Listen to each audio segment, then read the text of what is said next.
అంతకు ముందు నుంచి కూడా నితీష్ కుమార్ మహిళా పక్షపాత అన్న పేరు నితీష్ కుమార్కు ఉంది. ఇక రెండవ ఆస్పెక్ట్ ఈబీసీలు. నాన్ యాదవ ఈబీసీలంతా కూడా నితీష్ కుమార్కే ఓట్లేశారని చెప్తున్నారు.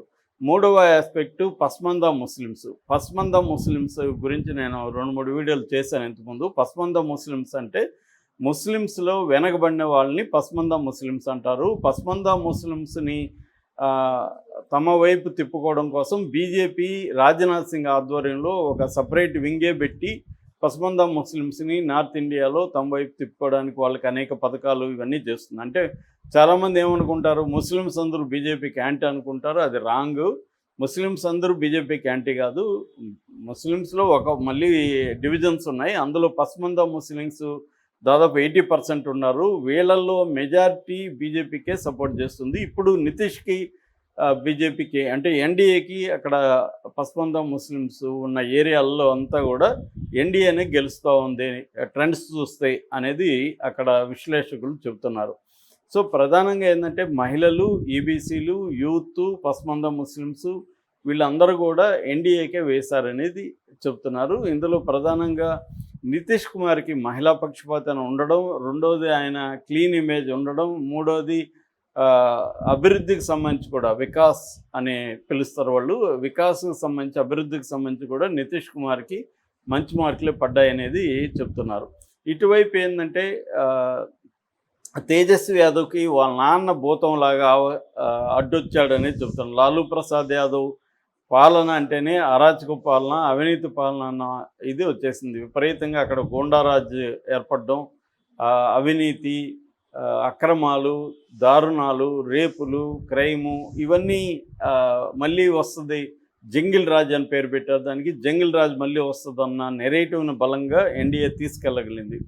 మరోవైపు రాహుల్ గాంధీ ఫ్యాక్టర్ అసలు జీరో అని చెప్పచ్చు. పెద్దగా అసలు పనిచేయలేదు. కాబట్టి కనీసం తేజస్వి యాదవ్ 64 సీట్లో లీడ్లో ఉంటే రాహుల్ గాంధీ కూడా కాంగ్రెస్ కూడా కానీ అక్కడ బలంగా ఉండి కాంగ్రెస్ కూడా 60 దాకా రాగలిగి ఉంటే కొంత పోటీ ఇవ్వగలిగింది. ఇక్కడేమో డబుల్ ఇంజన్ సర్కార్ అని చెప్పుకుంటున్నట్టుగా డబుల్ విన్నింగ్ అనేది కనబడుతుంది. అంటే ఇటు నితీష్ జేడీయూ, ఇటు బీజేపీ రెండు కూడా బలమైన శక్తులుగా ఎదిగాయి. అటుపక్కేమో ఆర్జేడీ బలంగా ఉంటే దాన్ని తోగబట్టుకొని రాహుల్ గాంధీ కాంగ్రెస్ పార్టీ వెళ్ళాల్సిన పరిస్థితి అక్కడ ఏర్పడింది.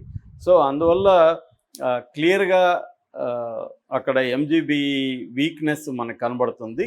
సో ఇక్కడేమో బీజేపీ అండ్ జేడీయూ స్ట్రాంగ్గా కనబడుతుంది. ప్రతిసారి ఇతను అనేక సార్లు పార్టీ మారుతాడు అది ఇదని ఇతని మీద విమర్శలు చేశారు, కానీ అవేవి ప్రజలు పట్టించుకోలేరు. అతను ఏ పార్టీ మారినా మాకు అనవసరం అన్నట్టుగానే ప్రజలు ఉన్నారు. అట్లాగే అతనికి ఏజ్ అయిపోయింది, 75 ఏళ్ళు అయిపోయింది కదా అంటే కూడా అక్కడ ప్రజలు దాన్ని కూడా పట్టించుకోలేదు.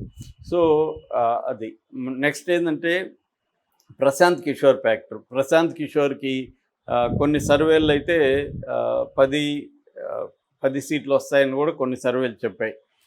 కానీ ఎక్కువ సర్వేలు 0 నుంచి 2 వస్తాయని. ఇప్పటివరకు అయితే ప్రశాంత్ కిషోర్ బోనీ చేయలేదు. ప్రశాంత్ కిషోర్ ఫ్యాక్టర్ పెద్దగా పనిచేయలేదు. అంటే సలహాలు ఇవ్వడం వేరు, స్ట్రాటజిక్గా ఉండడం వేరు, నువ్వు పొలిటీషియన్గా ఉండి నువ్వు గెలవడం వేరు అనేది ప్రశాంత్ కిషోర్ని చూస్తే నేర్చుకోవచ్చు. ఆయన అనేక మంది ముఖ్యమంత్రుల గెలుపుకి నేనే కారణం అంటాడు, కానీ ఆయన పట్టుమని 4-5 సీట్లు కూడా తెచ్చుకోలేని ఒక పరిస్థితిలో ఉన్నాడు.